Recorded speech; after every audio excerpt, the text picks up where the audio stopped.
kung talagang pangarap mo ang 6 digits income, kaya mo pa yan. At 50, marami pa tayong pwedeng gawin. At 50, marami ka pang pwedeng kitain na pera. Hindi pa yan ang ending.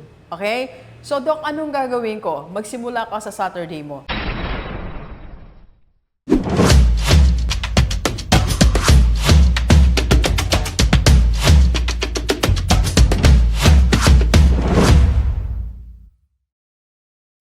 Believers, pag-usapan natin, ano pa ba ang pwedeng gawin ng isang 50 years old? Let's go! Let's go! Alam nyo, nung ako'y nasa 20s and 30s, inisip ko dati na pag 50 na ako, parang end na ng buhay ko. I mean, wala na akong pwedeng ibang gawin. Hindi na ako pwedeng mag-explore. Nandun na ako. That time kasi, nung 30 years old ako, nasa academe na ako. So, nagtuturo na ako. Sabi ko, siguro ito na talaga magiging buhay ko. Pagdating ko ng 50 years old, wala na akong pwedeng gawin. Pero alam nyo ba, maling akala pala yun.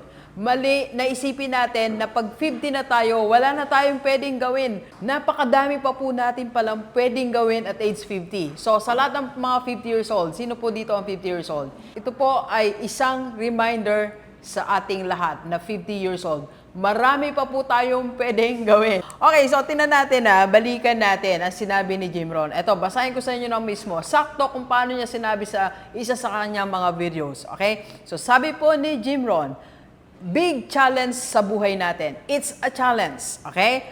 You can have more than you've got because you can become more than you are. Diba? Ang ganda.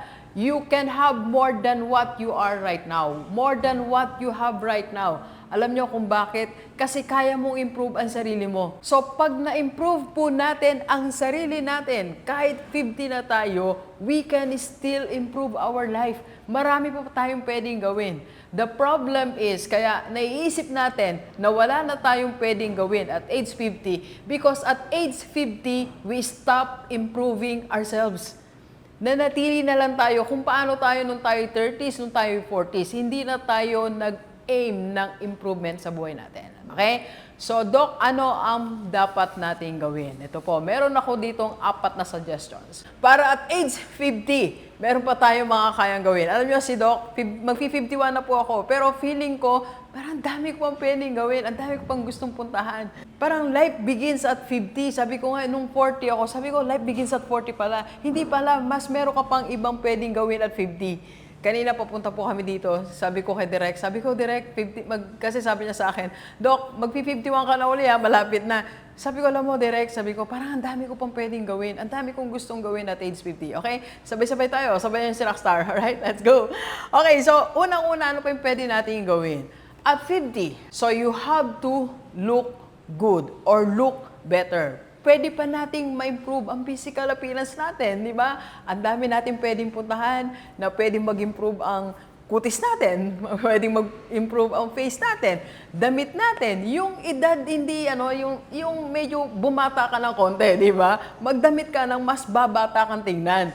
Yung astig na forma, di ba? Hindi naman mahal, hindi masyadong magdadamit ka ng hindi magandang tingnan, kundi you just have to feel good. So for example, sa akin, ito, I feel good dito sa attire na to, Rockstar, di ba? Alam nyo, napakalaga po na you look good. When you look good, you feel better, di ba? And when you feel better, parang I can do more. Diba? Meron pa akong pwedeng gawin, okay? So, try to assess natin sarili natin. Pwede pa pala ako magpa-parlor, pwede pa ako magpa-massage, pwede pa ako magpunta sa ganitong lugar, pwede ba ako mag-apply ng different things to enhance our face, di ba?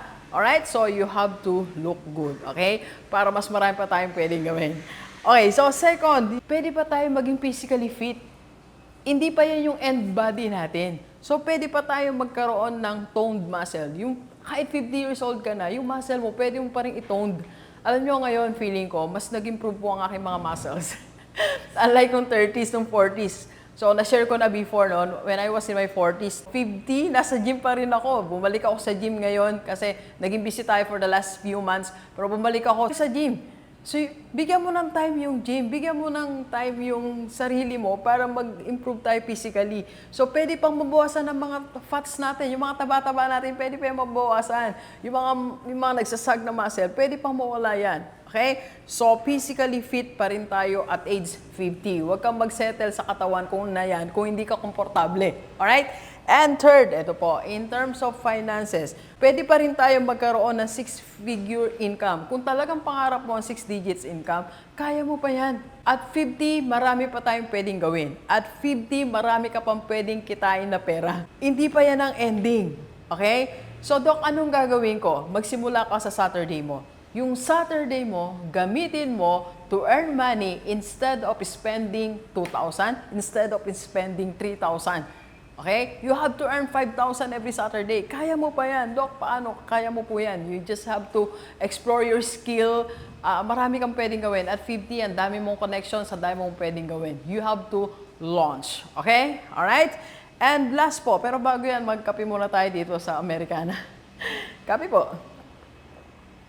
Okay, so, last po. At 50, ibangon mo ang sarili mo. Okay?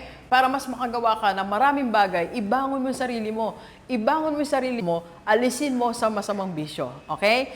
Ibangon mo yung sarili mo, alisin mo sa masamang relasyon. Okay? Ibangon mo ang sarili mo, alisin mo sa masamang tao. Sa maling tao, maling bisyo, maling gawain, ibangon mo ang sarili mo. 50 years old ka pa lang, kaya mo pa yan. Kaya mo pang iahon ang sarili mo dyan sa pagkakamali mo. Okay?